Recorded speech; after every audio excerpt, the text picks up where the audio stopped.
President Srivardhan గారు and Venkat గారు, సాయి కుమార్ గారు అండ్ మేడం కమలా గారు వచ్చారు మన old age హోమ్కి.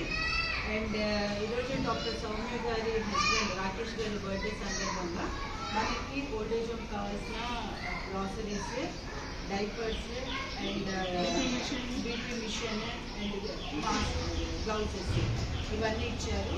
Thank you so much Soumya గారు and happy birthday to Rakesh గారు. May God bless you and all the best Soumya garu for your safe and happy delivery. God bless you.